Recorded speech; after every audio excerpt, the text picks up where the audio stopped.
Obama appointments already pulling federal appeals courts to the left. Shannon Breen. Obama may be struggling to tilt the balance of the Supreme Court, but that doesn't mean he hasn't already made his mark on the bench. The president, over the course of his 2 terms, has appointed hundreds of judges to the lower federal courts, leading to a majority of appeals courts now dominated by Democrat picks. While those nomination battles aren't nearly as high profile as they are for the high court, the impact of the appointments is just as pronounced.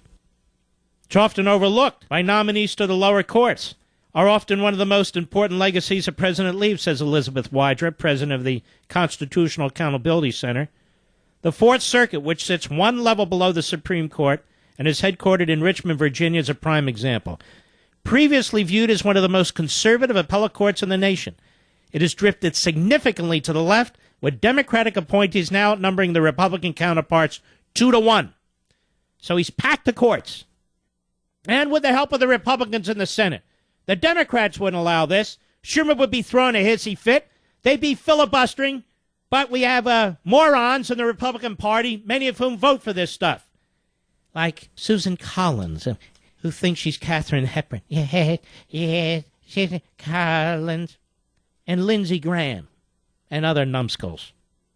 That circuit not only recently struck down North Carolina's voter identification law, but also ruled in favor of a transgender student seeking to use high school bathroom facilities matching the student's gender, his identity between his ears, rather than his biological gender between his legs. You see, the problem is the Supreme Court takes very few cases, ladies and gentlemen. Maybe it'll take 115 in a given year, 120, 130, 140. That's about it. So you have a right to appeal a case. Whether or not the circuit court pulls it up or not, you have a right to appeal a case.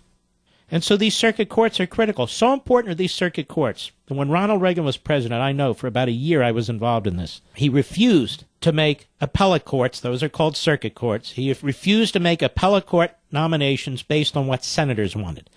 Senators might propose, and many did, nominees to district courts, the lowest court, the trial court, if you will, the constitutional level. But the appellate courts, Reagan said, no, they're too darn important. We'll make those decisions right here in the Oval Office. And that's the way it was done. Obama has loaded up these circuit courts, these appellate courts, with his lefties. That's why you're seeing voter ID laws struck, immigration battles attacked. That's why you're seeing the left-wing agenda upheld. It's a damn shame. I mean, it's so crooked. It is so crooked.